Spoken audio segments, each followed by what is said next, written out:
오늘은 하나님의 심판 방법이라는 제목으로 우리가 익숙한 이 다니엘서 본문을 가지고 함께 말씀을 나누겠습니다.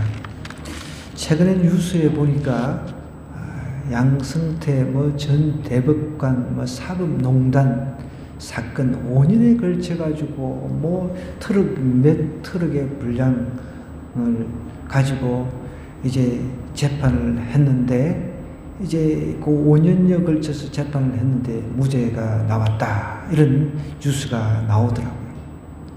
5년에 걸쳐가지고 막 이제 죄가 있으니까 이제 나름대로 검사는 이 사람은 죄가 있다 해가지고 막 몇 트럭 분량의 이제 죄가 있음을 증명하기 위해서 그렇게 했는데, 5년에 걸쳐가지고 이제 판사가 결정하기를 무죄, 이렇게 발표가 나왔습니다.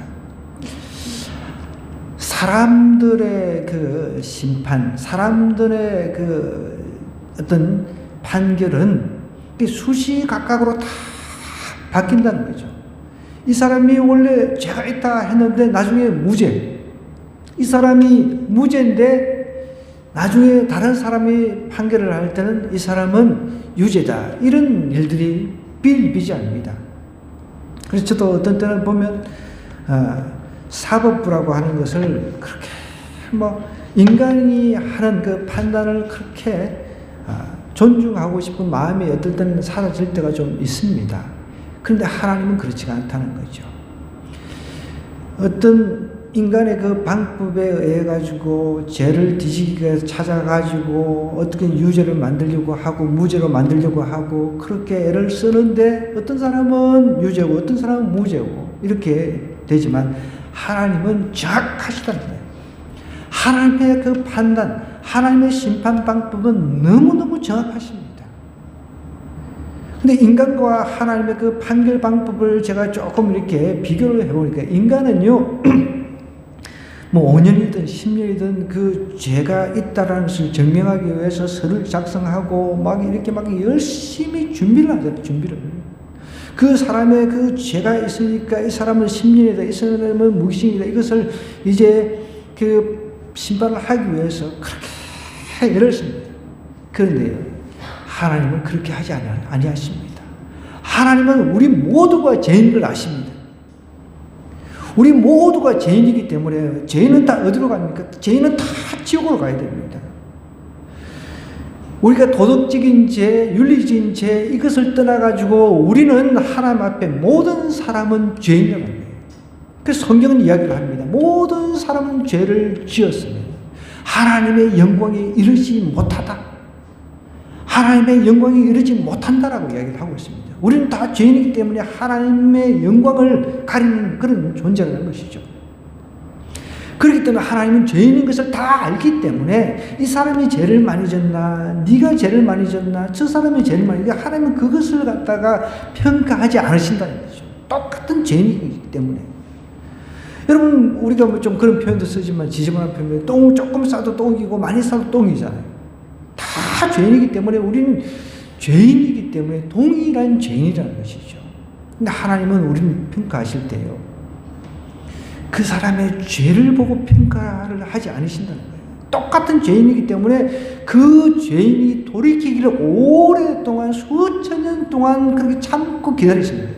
그 사람 죄가 뭐가 있나, 한 페이지 적고 두 페이지 적고 그렇게 하시지 않고, 하나님은 동일한 죄인이기 때문에 어차피 죄인이기 때문에 돌이키기만 하면 된다는 거예요. 예수님 믿고 돌이키기를 오늘도 기다리시고 내일도 기다리시고 계속 끝없이 기다리신다. 그런데 사람은요, 이 사람이 없는 죄도 만들어가지고 증명하기 위해서 그렇게 몇 년 동안 애를 쓰고 그렇게 합니다. 얼마나 다릅니까?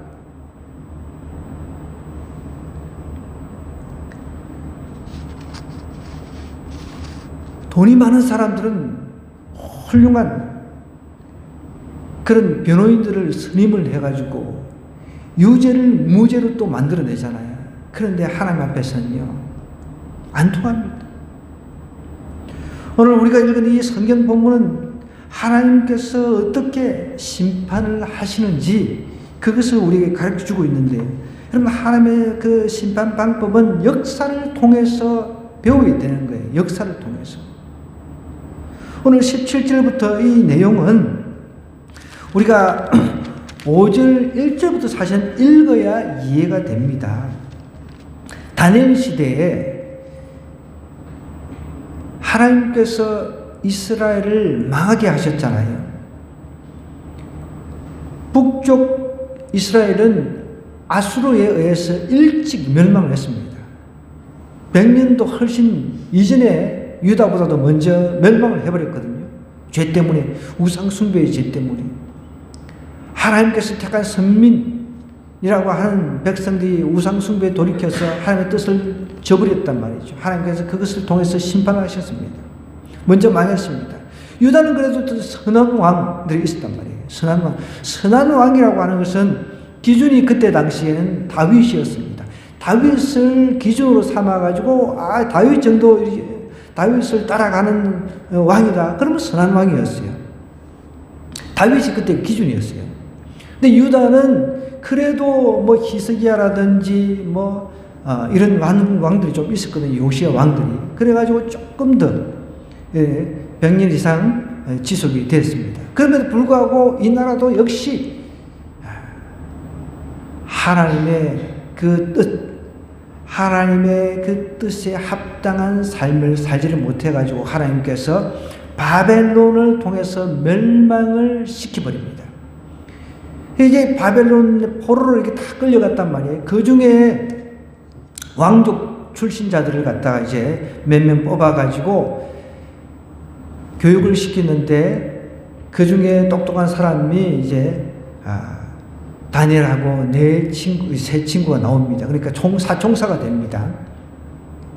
그 사총사가 이제 왕궁에서 나름대로 좋은 교육을 받고 자라가지고 이제 그 각 도를 다스리는 그런 역할을 했는데, 이제 세월이 흘러가지고 왕도 바뀌었습니다.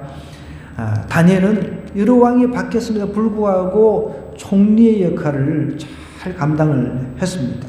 그래서 어느 날 이제 이 다니엘을 잘 모르는 왕이 이제 왕이 돼가지고 잔치를 막 벌리고 있습니다.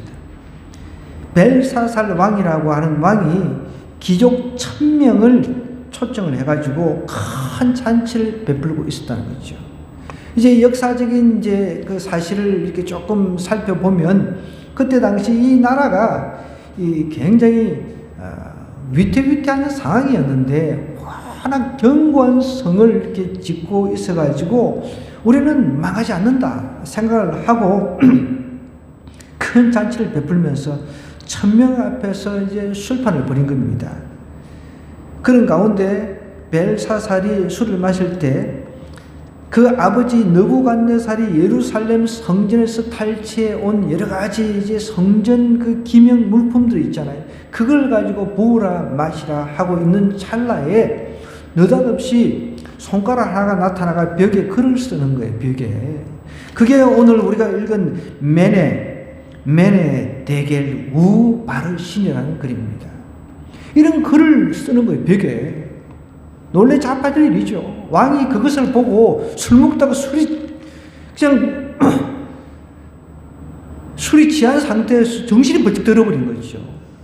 여기 표현을 보면 참 재미있습니다. 6절에 보니까, 5장 6절에 보니까 무릎이 서로 부딪힌, 얼마나 놀래 기절초풍할 상황이었으면 무릎이 덜덜덜덜덜 부딪혀가지고. 그래서 우리 술 먹는 사람 죄송합니다만, 술 먹는 사람, 술 먹다가 하람의 글이 이렇게 매대 대결 우바르신 이런 것들 막 써가지고 막 놀래가지고 술이 번쩍해가지고 막 술 아예 생각도 안 나는 그런 역사가 좀 일어났으면 좋겠어요. 무릎이 서로 부딪힌다. 그랬습니다. 왕이 놀래 자빠져가지고 소리 질러가지고 사람들 빨리 불러오게 하라고. 지혜자들, 바벨론에서 아주 똑똑하다고 소문난 사람 다 불러들여라. 빨리 이 글을 좀 해석해라. 그런데 바벨론 지혜자들 그거 아무도 해석할 수가 없어요.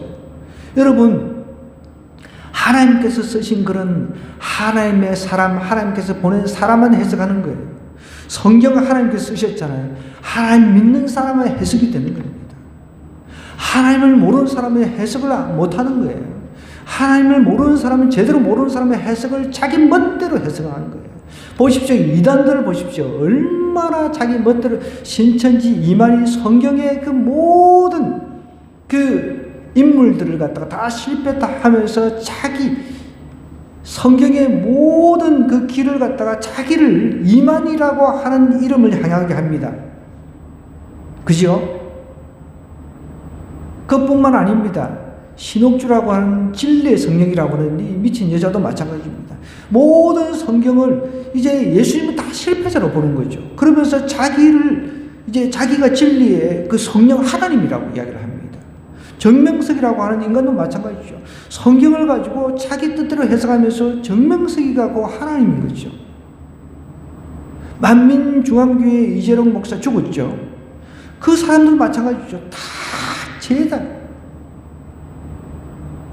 하나님을 제대로 모르니까. 성경을 제대로 읽어보면요, 하나님을 믿는 사람들은 이 성경에서 이야기하고 있는 것은 정말 모든 것이 다 예수님을 향해 있구나. 그걸 정확하게 해석을 해낸다는 거죠. 그런데 세상 지혜자들 불러가지고 메데 메네 이게 뭐죠? 여기 메네 대겔 우바를 신이라고 하는 글을 쓰는데 해석을 못 해내는 겁니다. 여러분, 우리 예수님을 제대로 믿으면요, 성경 내가 해석해낼 수가 있습니다. 제대로 해석해낼 수 있다는 거죠. 난 성경을 아무리 읽어도 모르겠다. 아무리 읽어도. 여러분, 자꾸 그런 소리 좀 하지 마세요. 지금 우리 장유성 근사님은 무학자란 말이에요. 무학자. 근데 성경을 읽으면서 성경이 막 어떨 때는 이 글자가 살아서 움직인다고 이런 그 간증을 예전에 하셨어요.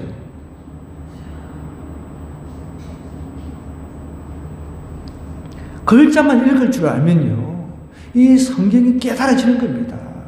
이게 무슨 뜻인지 알 수 있다는 거죠.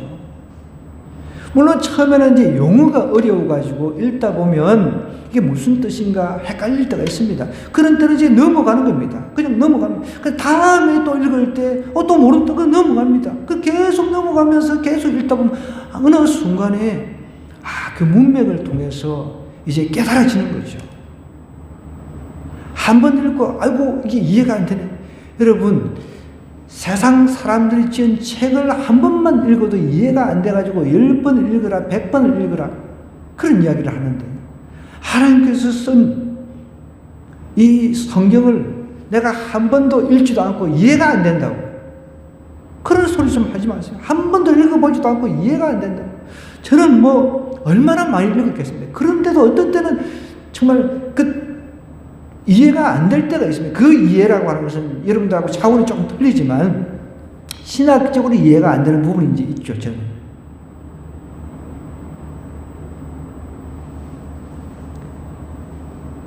모르는 글은 요즘에는 인터넷이 발달해가지고 그냥 단어 같은 거 찾아보면 돼요. 얼마나 좋습니까? 라이프 성경 사전 같은 걸 인터넷에 올려가지고 성경 저도 이렇게 어떤 때는 갑자기 성경 구절이 어디 있는지 막 생각이 안 날 때가 있잖아요. 그러면 이제 앱 찾아가지고 이렇게 보면 너무 쉽게 찾을 수가 있습니다. 너무 좋은 환경이란 말이에요. 세상 사람들은 아무리 이 성경을 갖다 줘도 해석을 못 해냅니다. 그런데 하나님의 사람들은 해석을 해낸다고요. 그래가지고 결국은 다니엘을 불러들여가지고 이제 해석을 시킵니다. 그 해석의 내용이 오늘 우리가 읽은 내용이라는 거죠. 오늘 이제 17절부터 이제 보면 왕에게 이제 다니엘이 해석을 하기 전에 뭐라고 이야기를 하냐면, 처음부터 하나님께서 이렇게 이야기하셨습니다 라고 이야기를 하는 게 아닙니다. 보십시오. 제일 먼저 왕이시여 역사를 통해서 배워야 됩니다 라고 지금 일침을 가고 있습니다. 다니엘이 왕에게 이렇게 이야기를 하죠. 왕의 예물은 왕이 친히 가지시며 왕의 상급은 다른 사람에게 주옵소서. 그럴지라도 내가 왕을 위하여 이 글을 읽으면 그 해석을 아뢰입니다. 왕이 이 글을 해석하면 이 나라의 셋째 통치자로 삼겠다. 아마 셋째 통치자라고 하는 것은 자기 다음 뭔가 있는 거죠. 그래서 학자들은 이 아버지가 아직까지 이제 뭐 살아 있으니까 이 아버지 다음, 그 다음에 자기, 이제 벨사살 왕, 그 다음에 다니엘이라고 이렇게 학자들이 이렇게 해석을 합니다. 셋째 통째로 삼을 테니까 나는 그런 거 관심 없다는 거예요. 다니엘 입장에서는. 다니엘은 왕이 주는 하사품 거기에 일절 하나도 관심이 없습니다. 오직 하나님의 뜻을 가르쳐주는 데 관심이 있었다는 거죠. 18절을 보십시오. 왕이여 지극히 높으신 하나님이 왕에 붙인 느부갓네살에게 나라와 큰 권세와 영광과 위엄을 주셨다 그랬습니다. 왕에게 나라와 큰 권세와 영광과 위엄을 주셨다는 거예요. 아버지에게.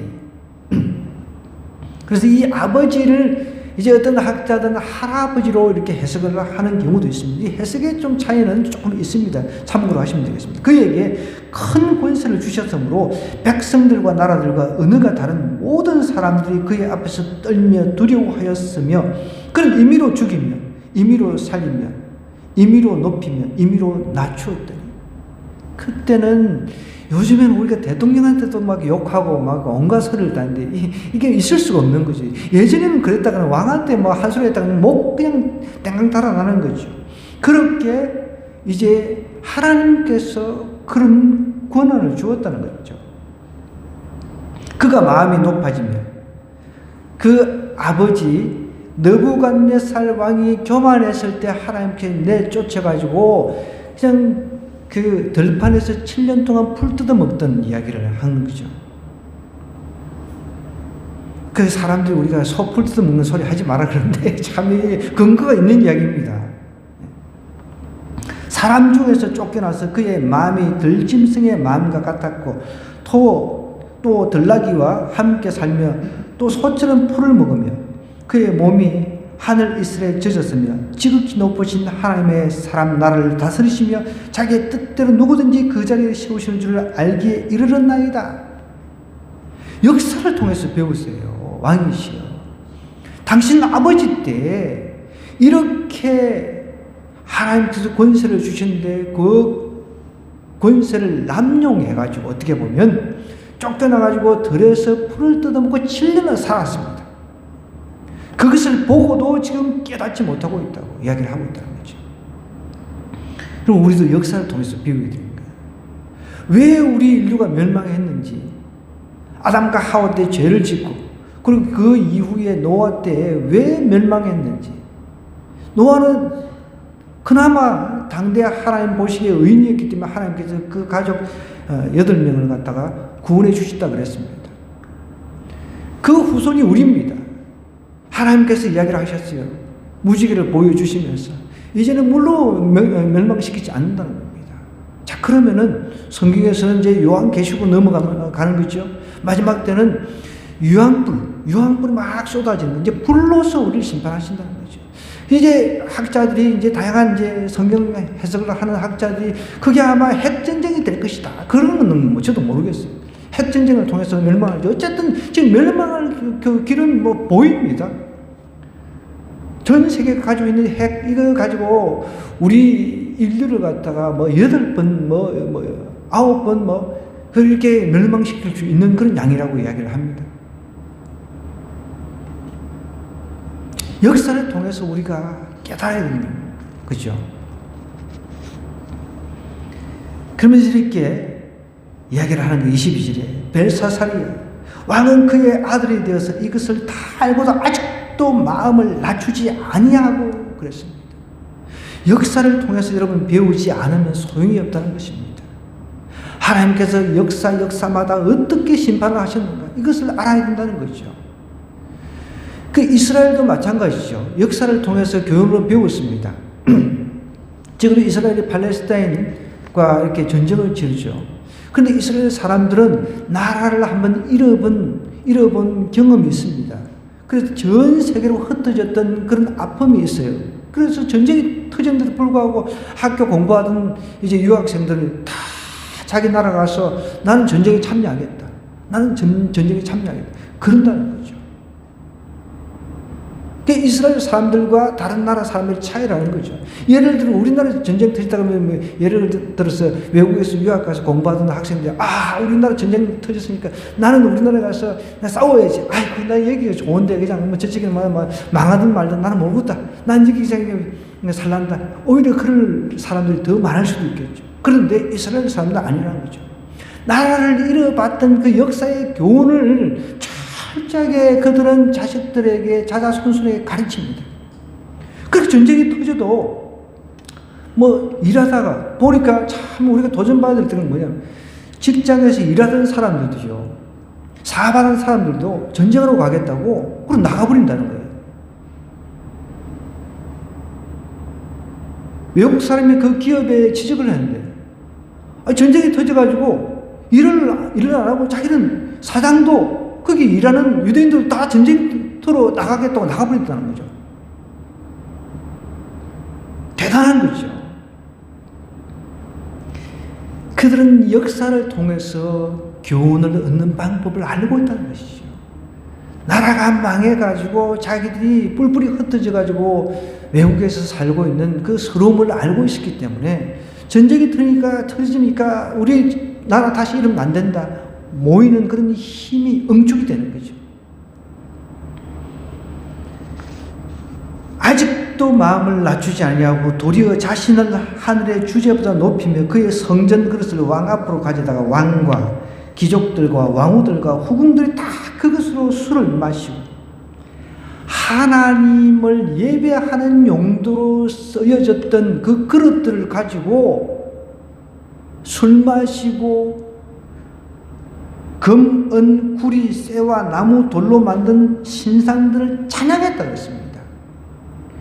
이러니까 하나님의 노염을 살 수밖에 없는 거죠. 도리어 왕의 호흡을 주장하시고 왕의 모든 길을 작정하시는 하나님께는 영광을 돌리지 아니한지라 그랬습니다. 하나님은 우리의 모든 길을 작정하십니다. 정해놓으십니다. 이렇게 왕에게 권력을 주고 하나님의 백성들을 잘 다스리라 라고 이렇게 하나님께서 맡겨주셨는데 그것을 자기가 권력을 남용하는 데 썼다는 거죠. 우리 정치인들도 똑바로 들으셔야 돼요. 권력을 남용을 하면 안 되는 거예요.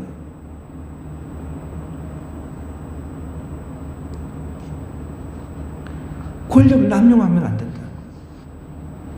하나님께서 사람은 심판을 못할지라도 하나님은 반드시 심판하십니다.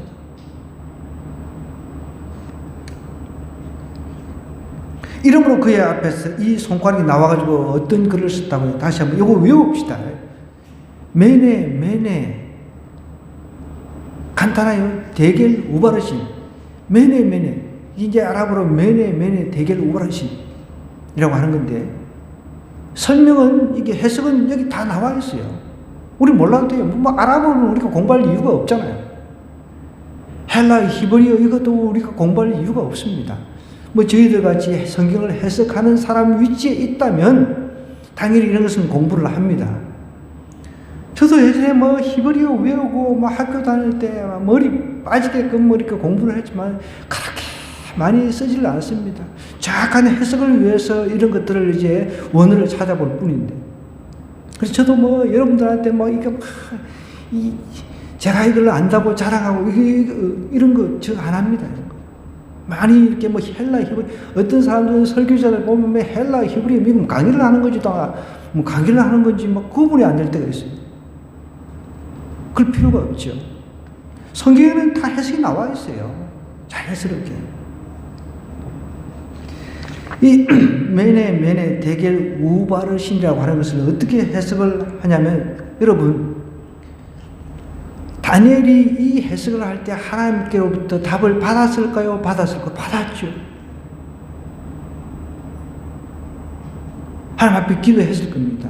다니엘은 하나님 앞에 기도할 때 꿈을 갖다가 똑같은 꿈을 꾸어서 그 꿈을 해석을 해냈습니다. 그런 영적인 탁월함이 있었다는 거죠.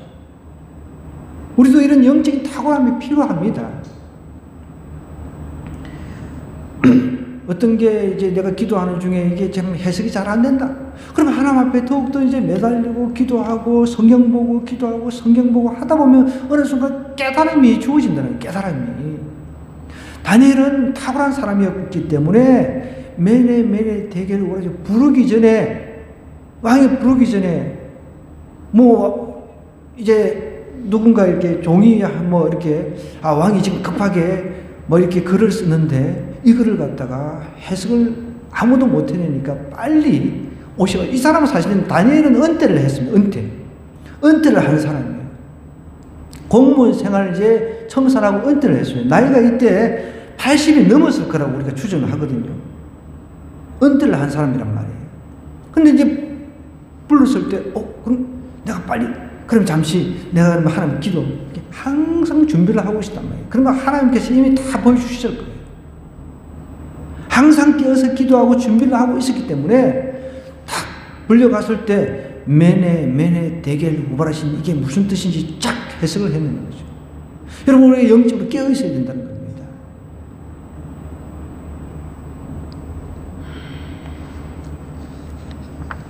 자, 그거를 해석하건대 메네는 하나님이 이미 왕의 나라의 시대를 세워서 그 끝을 끝나게 하셨다라고 얘기를 하고 있습니다. 하나님께서는 계산하신다는 거예요. 하나님의 그 심판 방법은 계산을 하십니다. 세어본다는 거죠. 세어보니까 네 시대는 끝. 네한테 이 바벨론이라고 하는 큰 나라를 맡겨봐야 이게 소용이 없다. 너는 끝. 이렇게 세어보니까, 계산을 해보니까 여러분 하나님은 우리 삶도 계산을 해내십니다.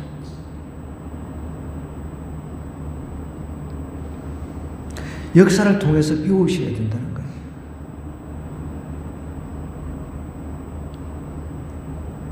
하나님은 인간에게 제각각 재능을 주시잖아요. 다 틀립니다. 어떤 사람은 요리를 잘하는 재능을 하나님께로부터 받았습니다. 어떤 사람은 또 뭐 학문적인 이렇게 재능을 받아가지고 과학도가 되기도 하고요. 공부를 잘하는 사람도 있잖아요. 또 어떤 사람은 또 이렇게 육체적인 일들을 농사를 잘 짓기도 하고 잘합니다. 다 각자 다 재능이 틀리다는 거죠. 그 재능을 누구를 위해서 썼느냐 이걸 하나님께서 계산을 하신다는 거예요. 하나님은 그 재능을 하나님의 영광을 위해서 쓰라라고 했는데 나를 위해서 그냥 쓰고 하나님 주신 재능 보세요. 아까 전에 금, 은, 동 이런 걸 이제 성전의 기물로 하나님께서 만들어 해가지고 다 만들었단 말이에요. 그것을 자기를 부어서 그걸 술을 따라가지고 그냥 막 부어라 마시라 막 그러고 있는데 하나님께서는 너는 잘못된 용도로 그 그릇을 쓰고 있다. 다 계산을 하신다는 거죠. 하나님께서 나 각자에게 주신 다 재능들이 있다는 거죠. 그것을 하나님을 높이는 용도로 쓰라는 거죠.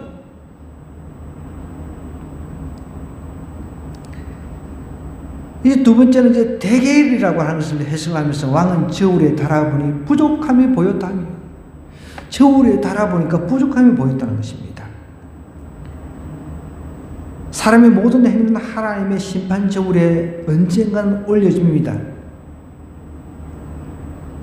우리가 어떤 행동들을 통해 가지고 하나님의 심기를 불편하게 했는지 이런 것이 저울에 올려진다는 거죠. 우리는 신앙생활은 제가 늘 강조하는 건데 이 살얼음판을 걷는 그런 마음으로 신앙생활을 해야 되는 거죠. 하나님께서 저울에 딱 달아보신다는 거죠. 먼저 계산해 보시고 저울에 딱 달고 하나님의 그 저울의 기준에 맞는지 안 맞는지 그 행위를 통해서 하나님께서 저울을 이렇게 달아보신다는 거죠.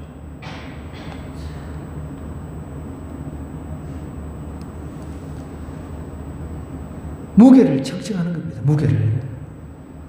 이 베레스가 나오는데, 여러분 이 베레스라고 하는 것은 이게 틀리죠. 이게 다 메네 대개 우바르신하고, 이거는 이제 하나는 단수고 하나는 복수기 때문에 이게 틀리다라고 생각하시면 됩니다. 이게 왜 베레스, 이거까지 따지는 사람이 있어요. 베레스고 이거는 왜 우바르신인데, 단수와 복수의 차이라는 것을 좀 참고로 하시면 되겠습니다. 베레스는 왕의 나라가 나뉘어서 메대와 바사 사람에게 충바되었다 함이니이다. 이 우바르신 베레스, 이것은요 여러분 쪼개진다 뜻입니다. 왕의 나라를 갖다가 떼내버리는 거죠. 쪼개가 다른 데 줘버리는 거죠. 다른 사람한테 주는 거죠. 그래서 메대 바사, 여기 보면 이제 그날 밤에 갈대 왕 벨사살이 죽임을 당하였고 메대 사람 다리오가 왕이 되는 거죠. 그 역사의 이제 기록에 보면 부라 마시라 막 그럴 때 이제 메네 대겔 우바르신이 글이 이제 쓰여지고 다니엘이 해석을 하고 난 그날 밤에 적군하고 내통한 사람이 길을 안내를 해가지고 그냥 왕의 비밀 통로를 다 가르쳐 줘가지고 싹 들어가가지고 싹 왕 목을 그냥 베버렸다고 그럽니다. 하나님의 거룩하심을 멸시하는 자 반드시 파멸당합니다. 그걸 역사를 통해서 배우라는 것이죠. 청지기직, 그러니까 우리는 다 하나님께로부터 너는 몇 년 살다가 와라가 아니라 하나님께서 주어진 삶 동안 청지기직, 재능을 맡았습니다. 물질을 맡았습니다. 모든 것을 맡았습니다. 받았으면 그것을 하나님의 영광을 위해서 살다가 와라라고 했는데 자기 자신의 영광을 위해서 살다가 오니까 하나님께서 계산하시고 그 다음에 이제 측정을 하시고 그 다음에 이제 마지막으로 딱 심판하시는 거예요. 하나님의 심판 방법이 이렇게 심플해요. 인간은 막 그 죄를 만들기 위해서 그냥 막 수만 쪽의 그 A4 용지를 가지고 막 적어가지고 이 사람은 죄가 있다, 이 뭐 죄를 막 이렇게 만들잖아요. 없는 것도 만들어버리고 또 죄가 있는데도 없다고 이렇게 만들어버리지만 하나님은 다 하나님의 눈으로 계산을 하시고 측정을 딱 하시고 그 다음부터는 그냥 심판 끝입니다. 그냥 너무 심플해요. 심판하는 데는 하나님은 그 몇 년 걸리시면 그 순간 그냥 심판입니다. 여러분 예수님께서 이 땅에 다시 재림으로 오시면 그냥 모든 세상이 심판이 되는 겁니다. 한순간에 끝이 나는 거죠. 한순간에 지옥과 천국이 그냥 갈라지는 것입니다. 하나님의 거룩하심을 이 벨사살 왕은 멸시를 했습니다. 하나님께서 자신에게 능력을 주셔가지고 그래도 나라를 어마어마한 그 바벨론이라고 하는 나라를 통치를 하게 해 주셨는데 예루살렘에서 탈취한 금, 동, 뭐 이런 그 성전의 기물들을 가지고 부으라 마시라 다 왕비들 그리고 막 후궁들 불러가지고 1000명이라고 하는 사람들하고 같이 부으라 마시라 그렇게 하고 있었던 거죠. 백성들은 굶어 죽고 아우성인데 근데 하나님께서는 반드시 심판하십니다. 북한 김정은 정권도 심판하십니다. 제가 어제 그 뉴스를 들어보니까 북한의 그 식량난이 보통 심각한 게 아니에요. 평양 이런 데만 잘 먹고 잘 사는 겁니다. 지방으로 내려가면 식량 배급이 안 되는 거예요. 하나님께서 달아보시는 거예요. 김정은 달아보시는 겁니다. 청량을 하시는 거죠. 계산을 하십니다. 적정을 하십니다. 그리고 나서 이제 심판하시는 거예요. 얼마 남았어요? 우리도 마찬가지입니다. 자기가 이제 얼마 안 남았다 생각하니까 자꾸 전면에 이제 초등학생 딸을 내세우잖아요. 불쌍한 거죠. 여러분, 우리도 마찬가지입니다. 하나님께서 우리 삶을 계산을 하십니다. 그 다음에 측정을 하십니다. 그리고 난 뒤에 언젠가 반드시 심판하신다는 거예요. 그런 두려움을 가지고 하나님을 경외하는 마음으로 우리가 하나님을 섬기며 살아가야 되는 거예요. 정리를 좀 하겠습니다. 우리 역사를 통해서 배워야 돼요.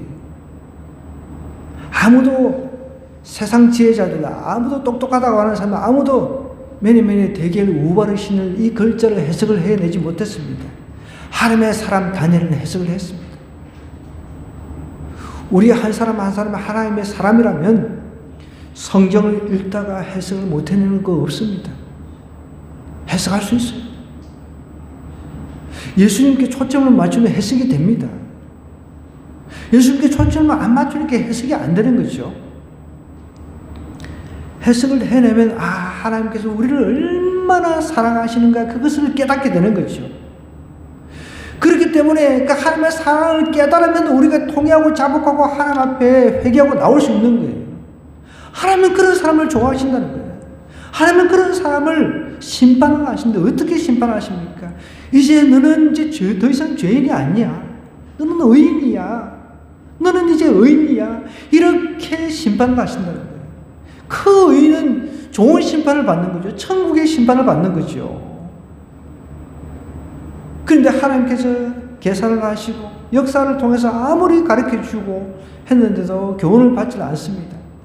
하나님께서 계산하시고 측정을 하시고 심판하실 때 너는 역사를 통해서 아무리 교훈을 해도 아무리 이야기를 해도 아무리 말씀을 통해서 이야기를 해도 안 듣는구나. 그래, 너는 아웃이야. 너는 영원한 지옥이야. 한순간에 지옥으로 가버립니다. 여러분, 벨사살이 하나님의 심판을 받았습니다. 역사를 통해서 교훈을 받지 않고 자기 뜻대로 주신 재능 사람들한테 부어라 마시라 하면서 자기 과실라 하다가 한순간에 멸망했습니다. 순간 그냥 목 달아나는 게 중요한 게 아닙니다. 영원한 지옥에서 지금 음부의 고통을 지금 누리고 있을 겁니다. 여러분, 우리가 이런 것을 교훈을 받아야 돼요. 한 사람 한 사람, 여러분, 내가 믿음 생활을 하면서 이렇게 성경을 통해서 계속해서 하나님께서 말씀하시는데 불구하고 내가 교훈을 받지 못한다고 한다면 나는 지금 잘못 살고 있는 겁니다. 오늘 이 말씀을 우리 가슴판에 좀 새겼으면 좋겠습니다. 하나님의 심판 방법은 너무 심플하다는 거죠.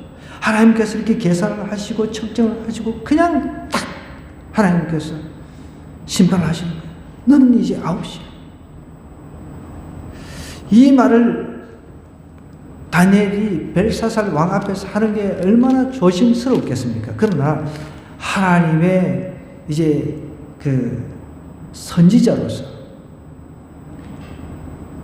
하나님의 심부름꾼으로서 가서 아주 담대하게 심판을 선언하십니다. 여러분, 우리가 예수님 만날 날 얼마 되지 않았습니다. 얼마 남지 않았습니다. 언제 오실지는 아무도 모르지만 곧 오실 때가 다가오고 있다는 것이죠. 우리도 하나님 심판대 앞에 설 것입니다. 우리 행동 하나하나가 하나님의 계산대에 그리고 저울 때에 항상 이렇게 달려있다는 사실을 기억하시면서 날마다 거룩한 삶을 살아내는 저희들 되기를 주님 이름으로 간절히 부탁드립니다.